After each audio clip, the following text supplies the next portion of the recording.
komputer.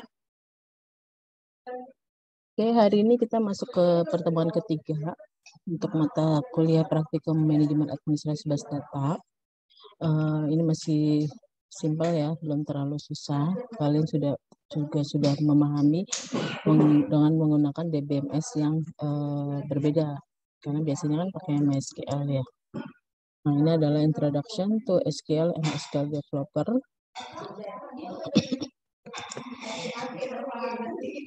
Materinya, oke, hari ini materinya adalah mengenai overview mengenai SQL. SQL adalah structured query language. Language adalah bahasa. Nah, jadi bahasa yang digunakan dengan cara interaktif, yaitu memasukkan perintah SQL melalui keyboard dan mendapatkan hasil perintah yang ditampilkan di terminal atau layar, atau tertanam, artinya kita memasukkan SQL language-nya itu ke dalam bahasa pemrograman, misalkan ke PHP, Java, atau yang lainnya. Fungsinya adalah untuk menampilkan isian dari basis data, karena di dalam sistem informasi atau di dalam satu aplikasi kan pasti ada basis data. Nah, itu memfilter isian yang akan ditampilkan. Misalkan kita mau lihat karyawan terbaik bulan ini, misalkan gitu, atau misalkan mau lihat traffic penjualan di bulan ini, itu kan harus dilakukan filter ya. Nah, pemfilterannya adalah menggunakan SQL dengan cara ditanamkan ke dalam bahasa pemrograman. Nah, bahasa SQL ini dibagi menjadi 4 kategori, yaitu DDL, Data Definition Language, terus ada DML, Data Manipulation Language, kemudian ada Retrieval, dan DCL atau Data Control Language, gitu ya. Kalau definisi data, nanti ada dijelasin sih. Definisi data itu yang berkaitan dengan create table atau create database, gitu ya. Nah, ini adalah data definition. Jadi kita bisa membuat, memodifikasi, menghapus, melihat struktur dari database itu seperti struktur tabel, misalkan kita menggunakan view, index, terus constraint, batasan, sinonim, urutan, dan sebagainya. Jadi perintah yang digunakan ada 3 kata, yaitu create, alter, dengan drop. Create adalah membuat objek database yang baru. Alter adalah mengubah struktur dari objek database, terus kemudian drop adalah menghapus. Jadi misalkan dengan perintah create view, maka kita akan membuat tampilan view. Jadi kalau view itu seperti tabel virtual gitu ya. Jadi tabel itu sebenarnya tidak ada, tapi kita bisa menggabungkan dari beberapa tabel terus menamakannya menggunakan view gitu. Bisa.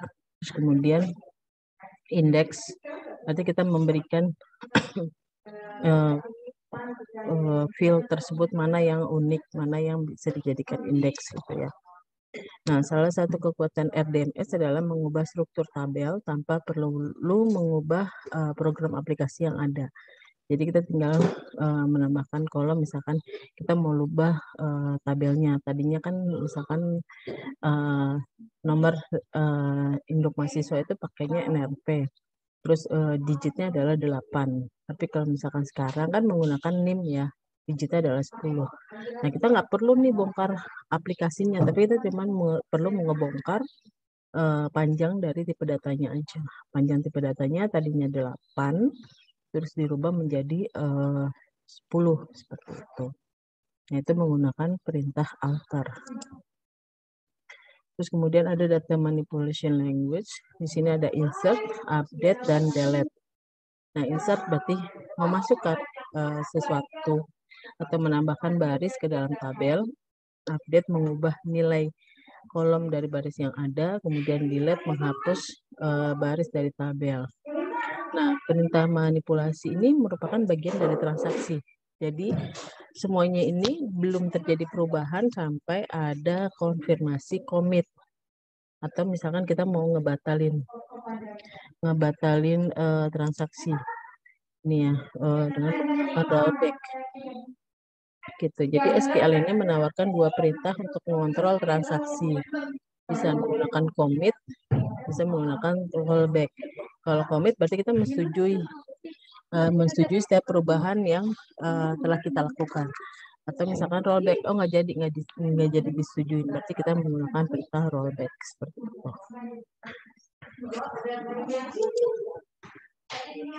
Terus kemudian selain itu kita bisa melakukan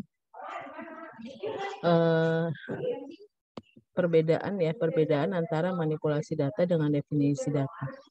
Kalau delete berarti mengosongkan tabel, kalau drop berarti menghapus tabel. Terus kemudian ada truncate, ini mungkin Anda menghapus semua baris dalam tabel dengan cara yang efisien. Tapi setiap kali kita melakukan penghapusan, hati-hati di SQL itu setiap kali kita melakukan perubahan, penghapusan itu tidak dapat dibatalkan.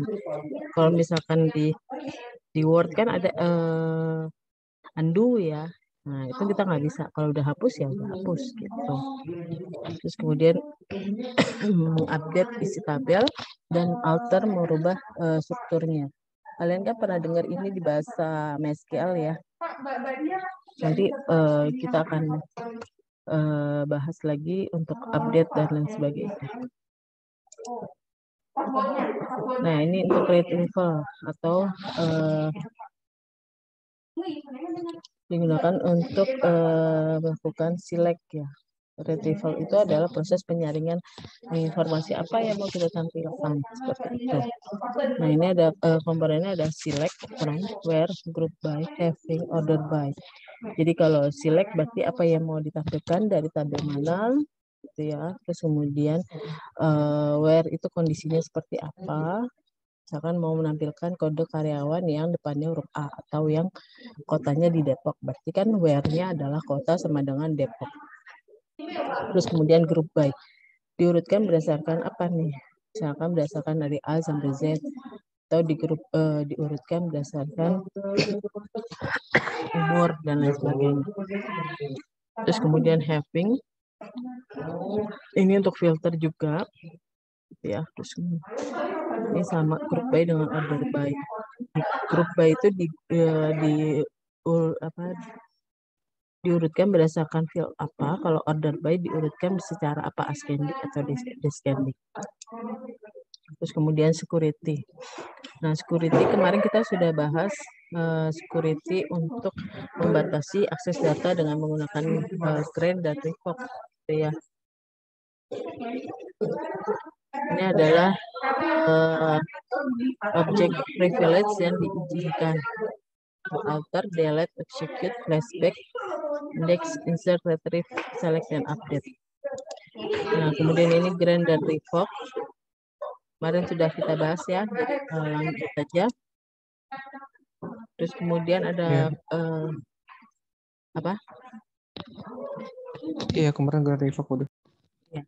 Terus ini ada konstan, ada variabel. Jadi kalau konstanta itu nilainya tetap gitu ya. Kalau variabel itu nilainya akan berubah by proses gitu ya. Jadi konstanta itu sesuatu yang nilainya tetap. Jadi misalkan kita mau menentukan pi sama dengan 3,14 itu udah tetap kan. Nah, bentuk konstanta ini sorry ribut banget gitu.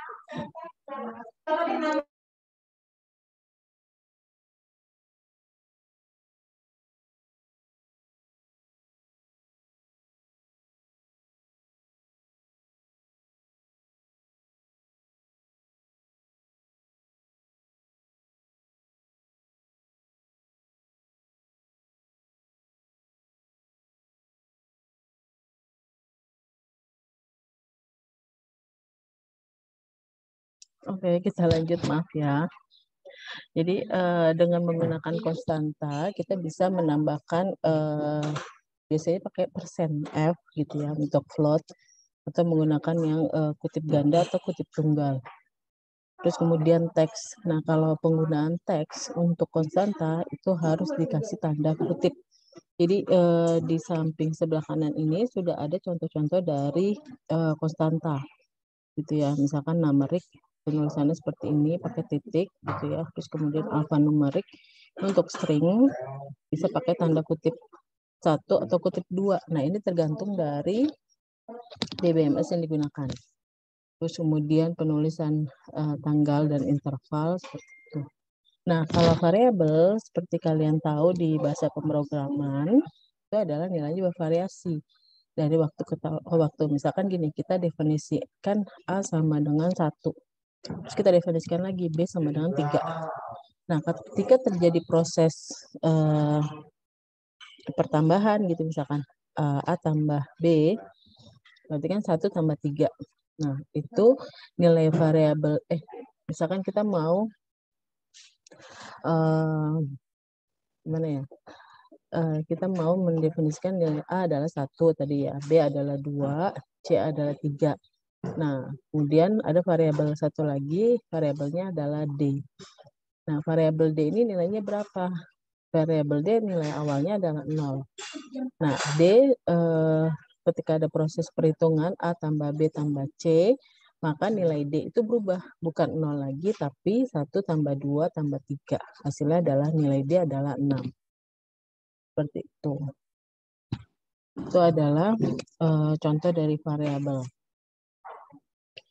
Nama kolomnya tetap sama, tapi nilainya bervariasi. Gitu ya. Tergantung tadi mau dirubahnya seperti apa.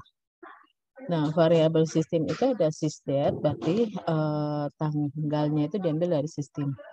Terus kemudian current date, berarti saat ini dan lain sebagainya. Gitu ya. Itu contoh dari variabel. Terus kemudian operator, ini sama ya kayak di DBMS yang lain. Jadi ada operator aritmatik, itu plus, min, kali, bagi. Nanti tingkatannya mulai dari multiplication, division, addition sampai subtraction, gitu ya. Ini kali, bagi, tambah dengan kurang. Terus kemudian ada comparison operator, jadi membandingkan. Terus kemudian logical operator, ini n berarti kan 1 tambah 1 sama dengan 1, 0 tambah 1 sama dengan 1, gitu ya. Dan sebagainya. Terus kemudian or dan not. Not ini kebalikannya. Negation, jadi tandanya itu menggunakan tanda air. Jadi itu kalau misalkan nilainya 1, not 1 berarti nilainya adalah 0. Seperti itu. Kemudian expression juga sama, ini tergantung dari tipe data yang digunakan. Terus kemudian function, ini ada function numerik, alphanumerik, function group, tanggal, konversi, dan lain sebagainya. Nah, contohnya misalkan average, terus kemudian function short, terus kemudian length, lower, dan sebagainya. Ya. Nah, ini kita nanti akan masuk untuk pembuatan dari table ya. Jadi ini jadi gini, kan kemarin kita sudah bikin user HR ya. Nah, user HR itu di dalamnya itu ada tabel-tabel kayak tabel employee, tabel departemen, cell grade, dan lain sebagainya. Ini adalah bentuk tabelnya. Nah, nanti kalian untuk di hari ini ada tugas kan ya membuat tabel. Jadi ini adalah saya memberikan contoh bagaimana cara membuat tabelnya. Terus kemudian nanti ada table employee ini create. Nah, kemudian menggunakan describe sama ya seperti di MySQL. Describe nama tabelnya titik koma, nanti hasilnya seperti ini. Itu. Nah, ini nanti bentuk tabelnya tuh seperti ini ya, course registration history. Ini bentuk ERD-nya seperti ini. Gitu. Terus kemudian nah, sekarang kita mau tadi minggu lalu kan kita udah mengaktifkan user HR ya untuk mengakses database HR di Oracle database. Nah, sekarang kita mau menggunakan user HR ini. Sebentar, saya stop share dulu ya.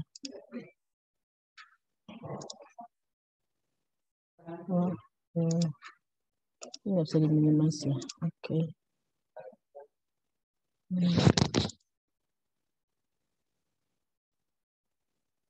Biar aku cari SQL Oracle Developer dulu.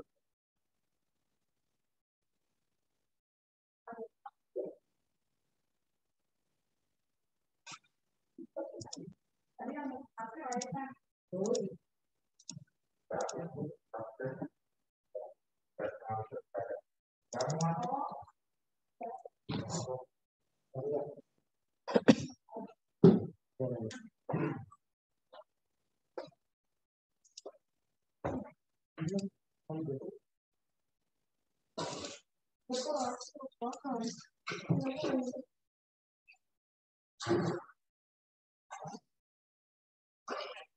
ya.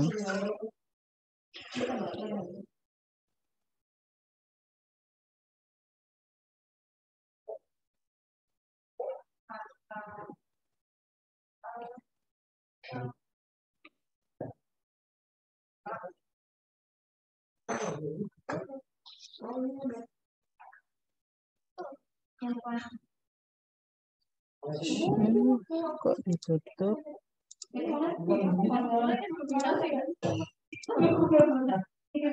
Oke, sudah terlihat ya. Jadi ini ntar ke connect kan. Nah,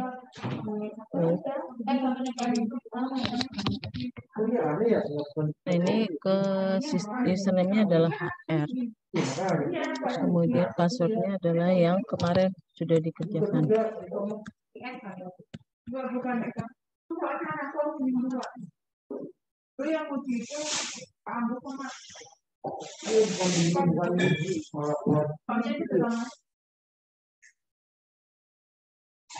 Oke. Nah, ini tabel-tabel yang sudah disediakan oleh Oracle ya, dengan menggunakan username tadi HR. Ini. Sahabat kita mau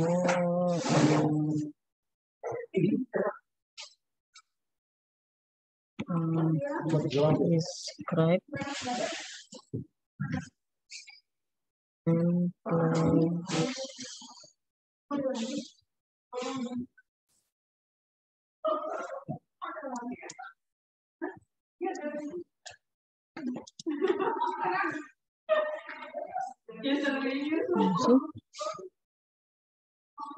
ada sih tulisannya.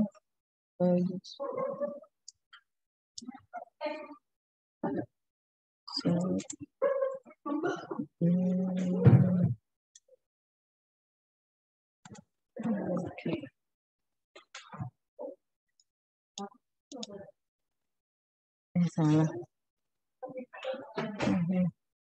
Ini kan tabel-tabel yang ada di tabel di user HR tadi. Select bintang from cap. Jadi tadi ini database yang kita gunakan adalah di dalam user HR.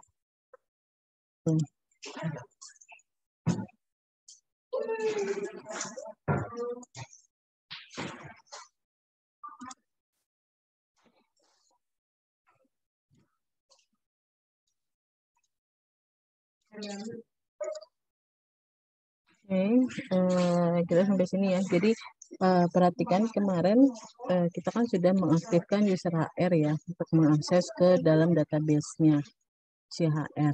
Jadi ketika kita input jangan menggunakan username yang sistem tapi pakai yang HR. Nanti semua tabel yang kita butuhkan sudah ada di sini termasuk datanya. Seperti itu. Nah, terus kemudian sampai sini ada yang mau ditanyakan? Yang HR-nya nggak bisa gimana, Bu? Yang HR yang nggak bisa harus bisa. Nanti kesananya nggak bisa gitu. HR nggak bisa karena apa? Udah dikerjakan belum yang kemarin yang di bab 2 di pertemuan kedua itu? Soalnya nanti kita menggunakan select alias name dan lain sebagainya itu menggunakan tabel yang sudah disediakan gitu. Kalau misalkan kalian HR nggak bisa aja sih sebenarnya kalian menggunakan tabel yang seperti ini kan. Kalian bikin dari ulang. Cuman kan datanya misalnya kalian mau ngetikin lagi. Seperti itu. Atau kalau mau diakalin data yang ada di HR itu bisa nggak diekspor ke database cobanya itu.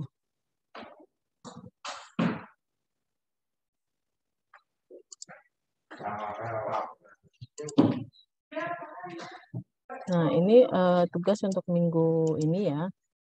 Nanti kalian mengerjakannya secara berkelompok. Nanti biasa di screenshot hasilnya seperti apa. Jadi buat tabel barang, terus kode primary key-nya adalah ini. Kemudian menggunakan alter untuk menambahkan satu kolom. Terus kemudian buat tabel supplier ini. Terus di setting kode suppliernya adalah sebagai primary key. Terus kemudian ubah alamat, pokoknya diikutin step-stepnya ini ya. Nih ada 10. Ada 10 pengerjaan yang kalian lakukan. Ini secara berkelompok ya. Jadi jumlah mahasiswanya kan ada sekitar 32 ya. Jadi satu kelompok itu 3 orang atau 4 orang. Yang 4 orang berarti 2 kelompok. Seperti itu. Yang nggak bisa user HR berapa banyak? Sudah dicoba belum?